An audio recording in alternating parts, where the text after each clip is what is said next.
নমস্কার বন্ধুরা, চুমকির রান্নাঘরে সকলকে স্বাগত। আজকে আমি তোমাদের সঙ্গে শেয়ার করব আমের কেক রেসিপি। তাহলে চটপট দেরি না করে রেসিপিটা দেখে নাও। আমের কেক বানাবার জন্য সবার প্রথমে নিয়ে নিলাম 200 গ্রাম সুজি। সুজিটাকে ভালো মতো শুকনো অবস্থায় মিক্সি জারে দিয়ে ভালো করে গুঁড়ো করে নেব। সুজিগুলোকে ভালো মতো গুঁড়ো করে নেওয়া হয়ে গেছে। এবার একটা মিক্সি বোলের মধ্যে সম্পূর্ণ সুজির গুঁড়োটাকে নিয়ে নিলাম। এবার এখানে আমি একটা নিয়েছি মিষ্টি আম। আমটাকে দু সাইডে এইভাবে কেটে নিয়ে তারপরে ছোট ছোট টুকরো করে একটা মিক্সি জারের মধ্যে নিয়ে নিচ্ছি। সম্পূর্ণ আমের টুকরোগুলোকে একটা মিক্সি জারের মধ্যে নিয়ে নিয়েছি। এবার এর মধ্যে দিয়ে দিচ্ছি হাফ কাপ পরিমাণ চিনি। ওজন হিসেবে নিয়েছি 100 গ্রাম। এবার দুটোকে একসঙ্গে ভালো করে পেস্ট করে নেব। দেখুন, আম আর চিনিটাকে ভালো মতো পেস্ট করে নিয়েছি। এবার এর মধ্যে দিয়ে দিচ্ছি হাফ কাপ পরিমাণ লিকুইড দুধ আর দিয়ে দিচ্ছি 1/4 কাপ সাদা তেল। এখানে ছোট্ট একটা টিপস, দুধটাকে ভালো করে জাল করে নিয়ে ঠান্ডা করে নর্মাল টেম্পারেচারে এনে তারপরে দুধটাকে ব্যবহার করবেন। আবারও সব কিছু একসঙ্গে ভালো করে পেস্ট করে নিয়েছি। সব কিছু 2-3 মিনিট ব্লেন্ড করে নেওয়ার পর সুজির যে গুঁড়োটা করে রেখেছিলাম সেটার মধ্যে অর্ধেকের বেশি আমের মিশ্রণটা দিয়ে দিয়েছি। এবার এর মধ্যে দিয়ে দিলাম সামান্য পরিমাণ লবণ। বাকি যে আম, দুধ, তেল সব কিছুর মিশ্রণটা ছিল সেটাও সম্পূর্ণ দিয়ে ভালো করে মিশিয়ে নিচ্ছি। সুজির গুঁড়োর মধ্যে আমের যে মিশ্রণটা করে রেখেছিলাম সেটা দেওয়ার পার্টটা বা মেশানোর পার্টটা আমার কাছ থেকে ডিলিট হয়ে গেছে। তোমরা প্লিজ একটুখানি কম্প্রোমাইজ করে নিও। সব কিছু মেশানো হয়ে গেলে এটাকে 15 মিনিটের জন্য রেস্টে রেখে দিচ্ছি। ততক্ষণে গ্যাসে একটি কড়াই বসিয়ে তাতে দিয়ে দিচ্ছি লবণ। লবণটাকে প্রিহিট করে নেব। সেই জন্য কড়াইয়ের মধ্যে এইভাবে লবণটাকে চারপাশে ছড়িয়ে দিয়ে ঢাকা দিয়ে 15 মিনিট গরম করে নিচ্ছি।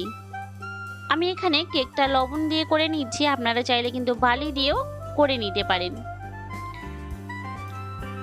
15 মিনিট পর ঢাকনাটাকে তুলে নিয়েছি। দেখুন, সুজির মিশ্রণটা কিন্তু পুরোটাই সেট হয়ে গেছে আর এক্সট্রা যে জলজলে ভাবটা ছিল সেটা সম্পূর্ণ সুজিটা সোপ করে নিয়েছে।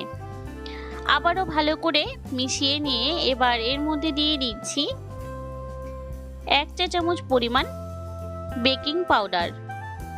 আমি এখানে শুধু বেকিং পাউডার দিয়ে কেকটা তৈরি করছি, তবে আপনারা এখানে বেকিং পাউডার, বেকিং সোডা বা ইনো দিয়েও কিন্তু কেকটা তৈরি করে নিতে পারেন।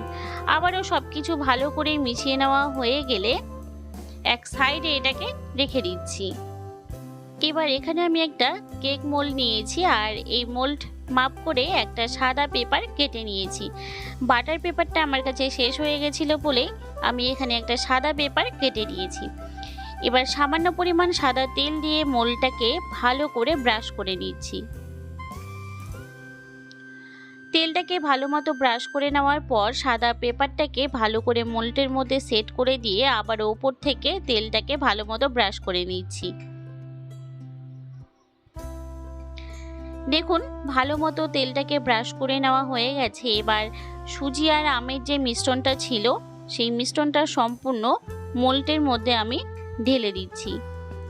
সম্পূর্ণ মিশ্রণটা মোল্ডের মধ্যে দেওয়া হয়ে গেলে এইভাবে একটুখানি ট্যাপ করে নিচ্ছি, যাতে করে যদি এর মধ্যে কোনো রকম হাওয়া থেকে থাকে সেটা যাতে বেরিয়ে যায়।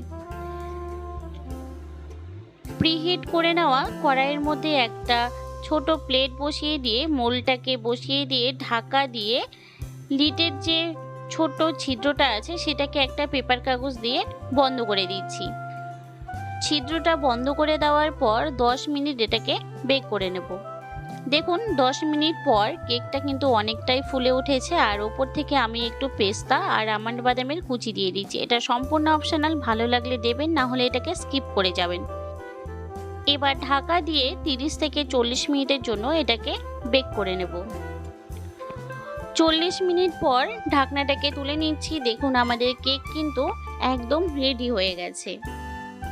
কেকটা পুরোপুরি বেক হয়েছে কিনা সেটা চেক করার জন্য এরকম একটা টুথপিক নিয়ে কেকের মাঝখানে এইভাবে ঢুকিয়ে দিলে যদি টুথপিকটা পরিষ্কার হয়ে থাকে তাহলে কিন্তু বুঝে যাবেন যে কেকটা একদম পারফেক্ট হয়েছে। এবার আমি কেকটাকে নামিয়ে ঠান্ডা করে তারপরে একটা পাত্রের মধ্যে সার্ভ করে নিচ্ছি।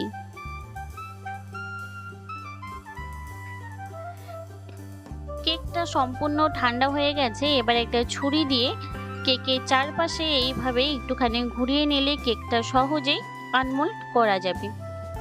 এবার ওপর থেকে একটা প্লেট ঢাকা দিয়ে মোল্ডটাকে এইভাবে উল্টে দিলে কেকটা খুব সহজেই আনমোল্ড হয়ে যাচ্ছে। কেকটাকে আনমোল্ড করে নিয়েছি। এবার পেছনের যে পেপারটা আছে সেটাকে এইভাবে তুলে ফেলে দিচ্ছি। এবার কেটে আপনাদেরকে দেখিয়ে দিচ্ছি কেকটা কতটা স্পঞ্জি হয়েছে, আর খেতেও কিন্তু দারুণ টেস্টি হয়েছে। তো বন্ধুরা, আমার এই রেসিপিটি যদি তোমাদের ভালো লেগে থাকে অবশ্যই লাইক, শেয়ার, কমেন্ট করবেন। আর আমার চ্যানেলে নতুন বন্ধু হয়ে থাকলে চ্যানেলটি সাবস্ক্রাইব করে নেওয়ার জন্য অনুরোধ রইল। পাশে থাকা বেল আইকনটি অবশ্যই অন করে দেবেন, তাহলে আমি চ্যানেলে যখনই নতুন কোনো ভিডিও দেব সবার আগে আপনাদের কাছে পৌঁছে যাবে। আর যদি ফেসবুক পেজ থেকে দেখে থাকেন অবশ্যই পেজটিকে ফলো করার জন্য অনুরোধ রইল। আজ এই পর্যন্তই, ফিরে আসবো নতুন কোনো রেসিপি নিয়ে। ভালো থাকবেন, সুস্থ থাকবেন, ধন্যবাদ।